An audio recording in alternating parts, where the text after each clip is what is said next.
This episode of Beyond Your Why is brought to you by our Why app. Head over to whyinstitute.com to take the Why app so you can discover your why today. Knowing your why is the essential first step in having the clarity to move forward faster and have a bigger impact. Welcome to the Beyond Your Why podcast, where we go beyond just talking about your why and actually help you discover and live your why. Now, every episode I bring on fascinating and successful people who are living their why so that you can learn about that particular why. And today we're going to focus on the why of Clarify. So if you have not yet discovered your why, make sure you go to whyinstitute.com, discover your why, and then come back and listen to the rest of the podcast because it has a lot more meaning for you when you know your why. So the why of Clarify. These are people that seek out clarity. If things are crystal clear, they can move forward fast and make great decisions. But when things are not clear, they need to stop, make sure that things are clear, go as deep as necessary to be able to find that clarity so that then they can move forward. So they're extreme clarity. They're great at solving problems. They're great at helping others become clear. They're great at communicating in a very clear manner.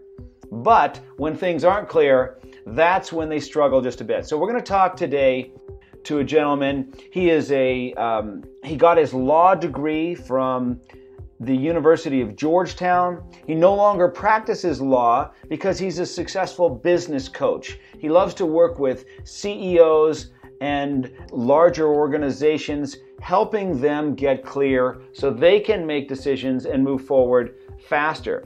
He's Why certified. He's 4 questions certified. He's got lots of different certifications on how to help people. But today we're going to talk about the why of clarity. So I want to welcome Chris Kenny. Welcome, Chris, to the Know Your Why podcast. Hey, Gary. It's great to be here. Thank you for having me.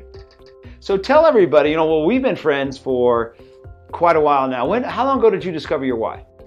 I think it was 2014, so 4 years. 4 years ago. And I remember when we met at Starbucks. Yep.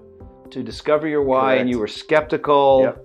And you were like, what is this stuff? I don't know if I even want to hear it. I already know a lot, right? Yes.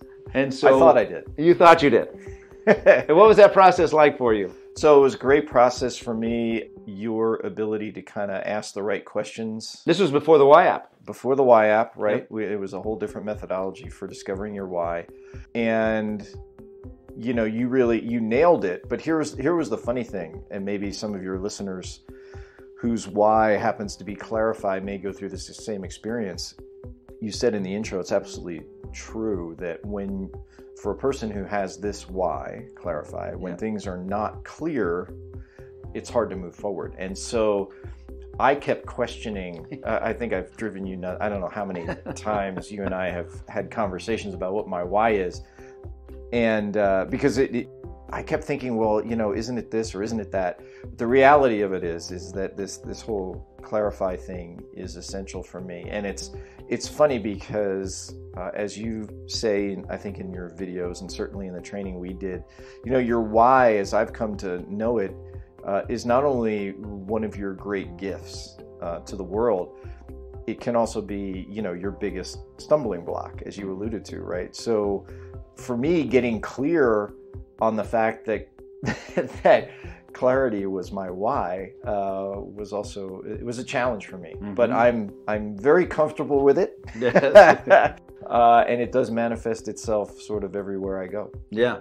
And so you use that now in your business. But before we go there, let's go back a little bit. And you went actually through law school. Correct. Yeah. So I'm an undergrad, Georgetown undergrad economics degree. Yeah. And ended up in law school, quite frankly, because there were a whole lot of things that were not clear in my life. Although that's arguably true for a lot of people coming out of school. They don't know what the heck they're going to do with themselves. And so, through a series of I think fortunate events, I found myself in law school. Graduated, got a job for a big international law firm in Chicago, based out of Chicago, and I was very quickly pigeonholed as a business lawyer, specifically focusing in on securities law stuff. And not to bore your listeners or anything, but one of the things, looking back on it now that I know my why, I ended up leaving the practice of law and leaving that firm, etc. After how many years? Well, I was at that firm for just a couple of years and then worked for another big firm doing corporate work in Kansas City, which is where my family is from. But I grew dissatisfied with it. And looking back on it, I think part of the reason that I grew dissatisfied was a lot of the legal practice in putting contracts together and negotiating deals really had to do with obfuscation. I mean, trying to, in some ways, insert stuff into agreements, within the bounds of legal ethics, right? But you were constantly trying to do things to maximize the advantage for your client, etc. And, that just didn't feel right for me. So I think part of this clarity thing played itself out in my decision to move on to other things, and moved into business for a while, ran a family business, started a company here in Albuquerque, and then moved into strategic planning. I was drawn to that, I think, again, around this clarity piece, because a large part of coaching people in strategic planning is getting them clear on where they want to go, why do they want to get there, and then what are the steps they're going to take, and how are they going to make that strategic plan come to life. And I still do some of that inside the coaching work that I do. But again, this whole clarity thing has been there for a long time, obviously, and then, through the discovery of it and then growing comfortable with it, it shows up sort of everywhere I go. And kind of what I think I'm hearing you say about law was you want to make things clear. The legal profession values non-clarity so that it's not, so that it can be debated. And you wanted to have your client in the best possible position in the event that things with the transaction went south and you had to rely on the four corners of the document to say, here's the way we're going to resolve this issue with one another. And, all of a sudden the other side realizes that you have a position that they hadn't really thought about ahead of time. And you had, and you took care of that by making it part of the contract. So you did that for a while, got tired of it, just said, this isn't for me. Yeah. That's a big step. Yeah. I mean, you had put a lot of your life into being a lawyer. Yes. Yeah, a lot of time, energy, debt. Yeah. And then to walk away. Yeah, but we all look to follow the path that feels the most right for us. And quite frankly, I think my own, journey and struggles with that is part of what I do now inside my coaching arena. I think it's so important for leaders of any type. Mostly I work with business leaders now. But really, I think that, if someone's going to invest their time, energy, and effort into something like a business, okay, you're going to own it and run it. My belief is that the individual has something inside of them that they are trying to bring to life through their business. And a lot of times they're unclear about what that is. People talk about vision. Okay, you might have a general vision for where you want to be. Oftentimes what's missing or isn't articulated very clearly in the mind of the owner is why. Why is that particular version of the vision, so important to me? And I found that through my experience, through the wide coaching, you've trained me in and the stuff that I've done, I'm able to sort of tap into that for that person so that they get far more clear on not only where do they want to go, but why do they want to get there. And once you have that, then designing the business to meet that vision and that your internal core purpose behind it, it's a design exercise. It becomes it isn't easy. I won't say that it's easy, but it becomes far easier. And as I, tell my clients, when you go through this process and you sort of line these things out, they become the filters through which you make much better decisions. So having a clear sense of the owner or CEO's own why and how that relates to the why of the business is a primary filter. You go to make a decision about, am I going to, start this new product line, or am I going to expand into this market? First filter is, how does that line up with who you are as a person and what drives you? And that's a different type of decision-making process. But what I'm finding, my clients are finding, is that it's making all the difference in the world for them. Because most of them are really good business people, right? They can execute a lot of things really, really well.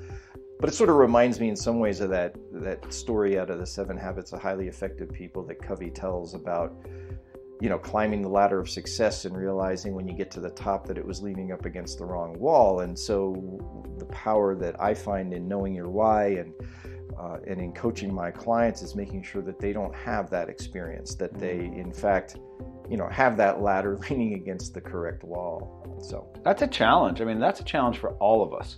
Oh yeah, I think. Oh, absolutely. I mean, certainly my own. So you alluded to my own experience of making a leap, from the law into something else. What was the thing that made you say, "Done, I'm out of here. I don't want to do this anymore"? Wow, good question. I don't know that there was any one thing, but there certainly was a sense that, I guess, 2 things. One, I didn't feel like I was in alignment with, what I was doing wasn't really in alignment with who I really was and what I was all about or why I was doing it. And the second was, I guess, and again, this is the benefit of hindsight now, okay? So at the time, it was more just a feeling than anything. But I have this belief now, we're all here for a purpose of some kind. And I think that a big part of that purpose is around being the best that we can be for the world, as opposed to just being the best in the world at something. And discovering what that is unique to each one of us. And that's a journey, it's a process, it takes time. How do you help people do that? A lot of it is by asking questions, right? Clarifiers are great at asking questions. And the challenge is in that regard, I'll get back to your other question about how, but yeah, mainly it's by asking questions. The challenge I find for myself, and this just comes with training and coaching from other people coaching me, is that there will be times when I will see, or I will at least believe that I see, quote unquote, the answer. Or I'll feel like after talking to you for a number of minutes and asking you all these questions, and you've laid stuff out, I can see the picture, right? And I just feel like telling you, okay, here it is. But my job as a coach is more to enable the person to arrive at that clarity themselves. That's where the value is. And again, I have to stop myself from just going, blah, blah, blah, blah, blah, here it is. Because it needs to be theirs. They need to own it. And only when they own it themselves does it really have the power. So back and answer your question, largely it's around questions. And, questions, I don't always go in with a set list of questions. I have an idea of the things that I want to ask people, but I try my best to have a conversation where I get to know the person. And one thing will lead to another, and I'll just ask them more and more questions about that. And again, it's analogous to the Eisenhower quote about strategic planning, right? Where Eisenhower said, strategic plans generally aren't worth the paper that they're written on, but the process of strategic planning is invaluable. And the same is true with this whole notion of asking questions. So it's not what Chris Kenny concludes about what you've said. It's about enabling you to go through the process of thinking through your answers to these questions in a way that enables you to see more clearly for yourself the decisions you need to make to get where you want to go. So that's really Sometimes people never even think of those. I mean, right. I would guess there's a big percentage of people that just do and don't really think. Absolutely, yeah. And then you come along and make them think, and they haven't been in that mode of having to think about it. I just want to go do. Absolutely, and it pisses people off. I bet it does. You know, so I need to be careful. Yeah, because I want to help them, and I don't want to get in their way. I mean, the doers. It's awesome to watch people who are just do stuff and then ask questions later. And so managing those conversations with those people is a little bit different than the person who is introspective, naturally and finds it comfortable to do. So, each person's a little bit different. You approach it, a different way. But what I've found is that when an individual is able to connect why they're doing what they're doing and who they are at a deep level with what it is they're doing and how they're doing it, man, they begin to start making decisions differently, again, because it's a series of, now they see things differently. Yeah. And they see the issues differently, and therefore they make decisions differently, and those decisions, they are much more happy. Quite frankly, I don't care what you do for a living. My job, as I see it as a coach, is to help you bring out the best that you have inside of you. And the clarifying questions that I ask are just really ways to get you to be able to do that more effectively for yourself and for the organization that you're leading. That's a hard thing. I think to myself when I'm asking people lots of questions and all of a sudden the answer pops up for me, I kind of want to just tell them the answer. It's almost like you got to humble yourself or hold yourself back to not be the solution, to be just part of their journey. Absolutely. Yeah, because my tendency is going to want to be well, look, let me just show you what to go do, and let's go do it. Yes, that's absolutely right. And I guess, therein lies the distinction, in my mind anyway, between being a coach and being a consultant. And there are times when I will ask the person I'm working with, all right, would you like my thoughts on it? Right? I'd rather seek permission to give them something. And I'll only do that when it feels like it's an appropriate situation where the person's really struggled to the point that if somebody doesn't come up with something soon, the whole thing's just going to implode. And so there are times when I try to offer solutions. But you're absolutely right. I mean, my big challenge is to take off my consultant hat when I'm in a coaching mode. And, some of that comes from the legal training, right? I mean, as an attorney, you were expected not only to be able to spot issues, and by the way, the whole legal training thing was good in the sense that it lined up with the clarify thing, because what you're trained to do is spot issues, right? So, and that's a lot of what I'm doing when I'm asking these questions. But in the legal profession, people are paying you a significant amount of money to give them the answer or give them advice about how they ought to protect themselves or take advantage of a situation or whatever. And so the natural inclination was to say, okay, I've heard everything you have to say, and here's what you need to do. And that's a different role than coaching somebody. The thing about your why. So here's what I want to shift gears a little bit, because clarify is a very rare why. It's one of the most rare whys, and we don't run into them very often. And with you, I'm curious, when you run into somebody with your own why of clarify, how do you help them move forward faster? How do you help them get clear? How do you help them come to an end point where they can actually jump or move or do something? Well, that's a great question. I can't say that it's happened all that often, I suppose, because it's not out there all that often. I think first... So imagine somebody listening to this whose why is clarify. Yeah. And they're like, man, I'm getting stuck in this, and how do I get going here? So that's a great question. And as I say this stuff, it's sort of, oftentimes I need to practice what I'm talking about here for myself. First, I think it's an acknowledgement or a recognition that things are unclear. And that's okay. That's probably the biggest thing, because you want the answer or the pathway to be, there in front of you and clear. And so you're frustrated. So I think acknowledging the frustration and then recognizing that it's coming from sort of a lack of clarity and asking things about, okay, what would need to be different about this situation? What would you need to see? So I try to use those visual because with a clarity person, a lot of it's around the language of seeing, right? So what would you need to see in order to feel more confident? What would need to be in place? And those are the kinds of things that I think I also wouldn't push somebody to jump too soon. Yes, they need to get off the dime, but I think the first issue is, what do they need to see differently in order to feel more confident about moving forward? And then how do you manage those areas where they may still not be able to get the kind of clarity that they need? It's funny, I'm in business for myself. I have a business partner that I've been in business for a number of years. Great guy, great partner. But I am sort of an entrepreneur, or at least a solopreneur, or I don't know what you'd call me. But in any event, as I coach entrepreneurs myself, one of the things that I will say to them is, to be a great entrepreneur, you often need to be able to make decisions or take action when things are not clear, when you don't know what the future holds.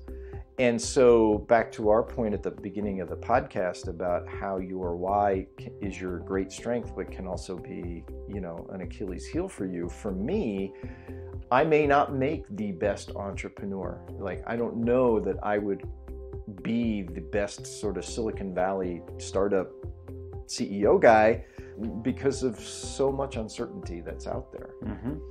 Now, I suppose with the right coaching and the right team, it could all work, right? But I do recognize, and I try to, so back to your question, so with a person who's there, I try to, I guess, express some empathy around that. Hey, I get it, here's how I operate. Here's what holds me back. So let's talk now about, if this is kind of what you need to see, let's talk about how we can get you there, So that's how I think I would approach it with somebody. And once they acknowledge that that's what's going on, and then they work slowly through the things that they can get clear about, I think that's when they get more confident and they're willing to pull the trigger. What I'm noticing, Chris, is as I interview more and more people for the podcast with all the different whys, like you said, is your biggest strength is your biggest weakness, and being better for somebody who's wise to find a better way. If I'm always looking for a better way, when do I stop? Because It can always be better. It can always be better. It can always be better. Okay, great. When are you going to stop and say enough? Good enough. Good enough. So better way people are looking for good enough. And unless I say it's good enough, then it's not good enough, and I got to keep going. And so clarity and clarify, I guess the question becomes, the way you asked that question, you said, what needs to happen in order for you to have confidence? Okay, but I wonder if the question would be, what needs to happen in order for you to be clear? Yeah. Because is it confidence you're looking for or clarity you're looking for? Well, no, you're right. I mean, to ask about confidence is to sort of jump the gun one step. Yeah, because you're thinking clarity, but is that a fair question to ask somebody with the why of clarify? Could I say to you, Chris, what is it that you're going to need in order for you to feel like you are clear enough to move forward? What do you need? Would you be able to answer that?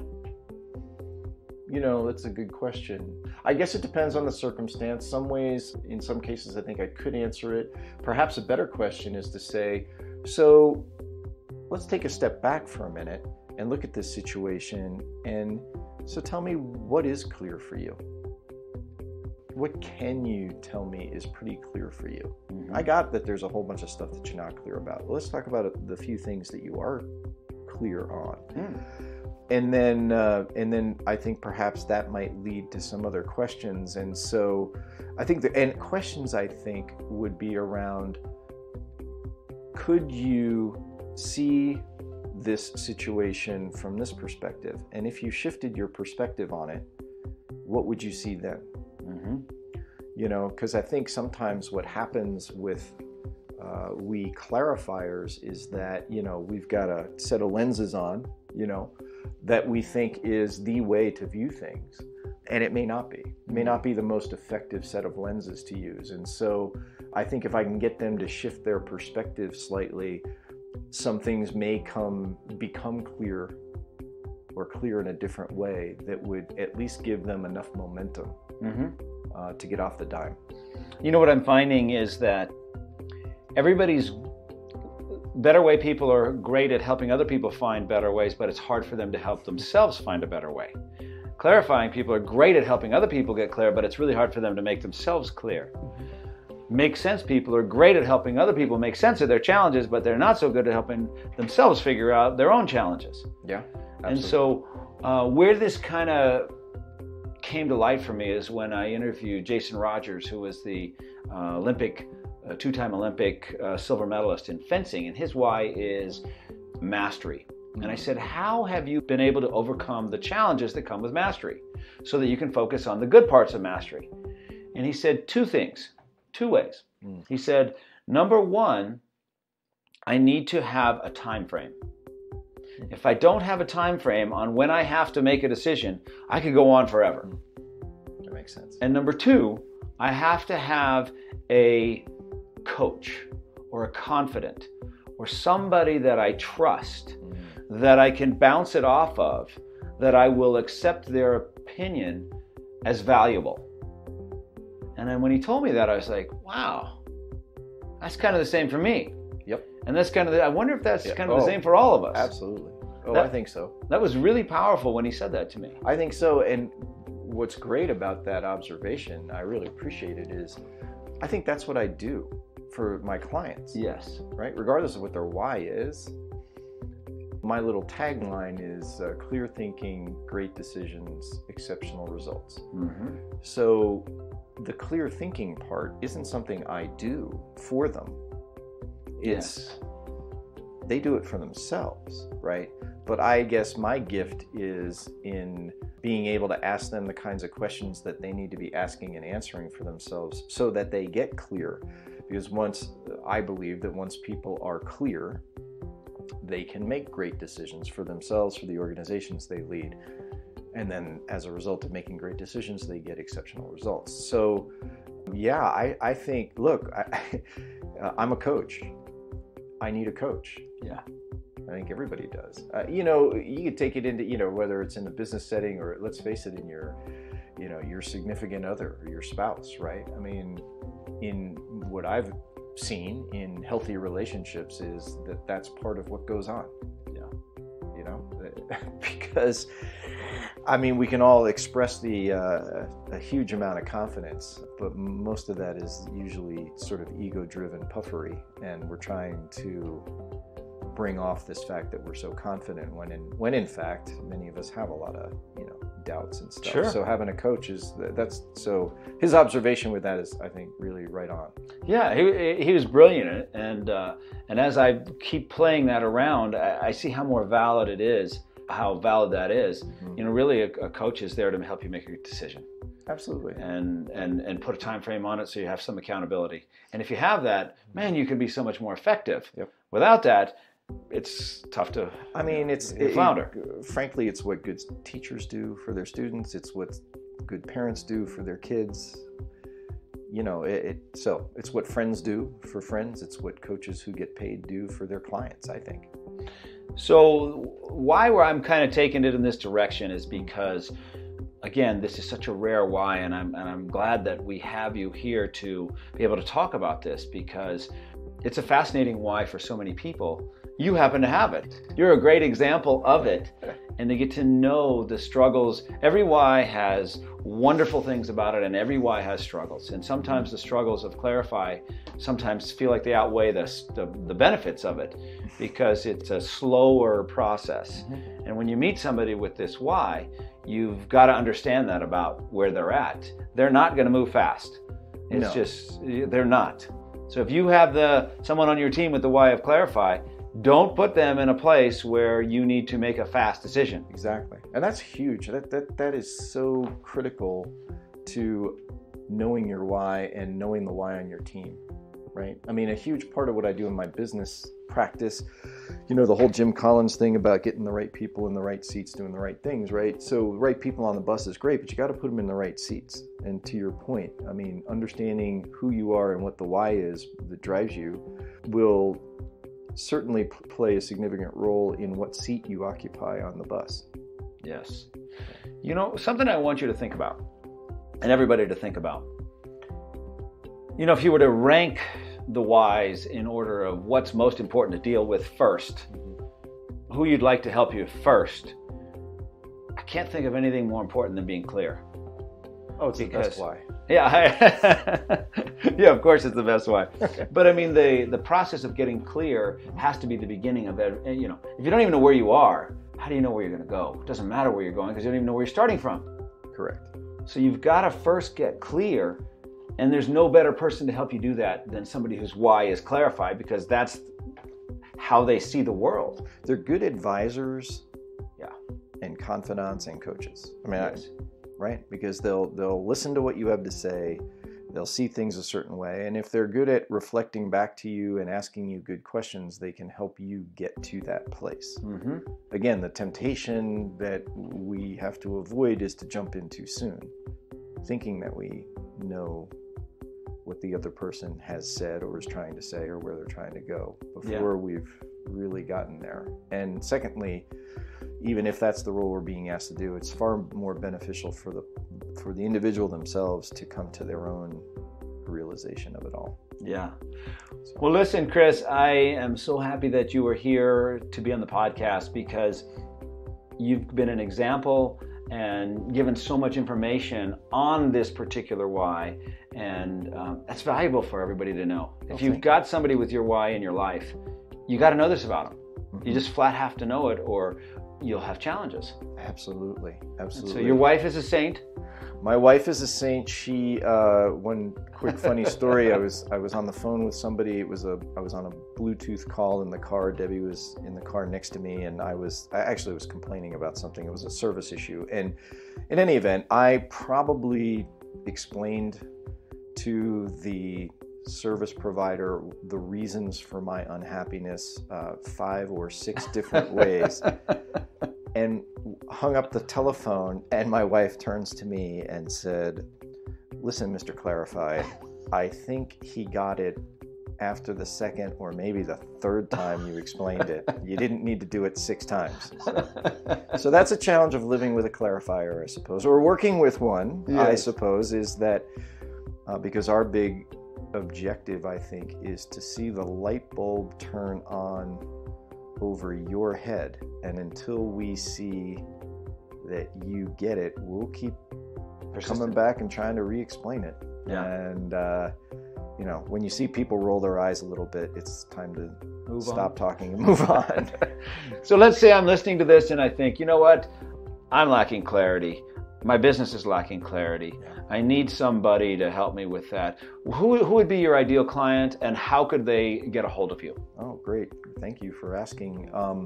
So my ideal client is really a purpose-driven leader, and by that I mean it's an organizational leader who is really trying to improve the lives of others, the people who work for them, as well as whatever it is that the company is doing in the world to try to make sort of all ships rise. That's the kind of person I really enjoy helping, and it's an individual where she or he is looking to grow their business, to grow their impact in the world. I love working with for-profit companies, but I also do some work for nonprofits. And it's a person who is themselves a lifelong learner, and they don't perceive that they have all the answers. Right? So they're coachable. Yeah. I guess that's a real important thing.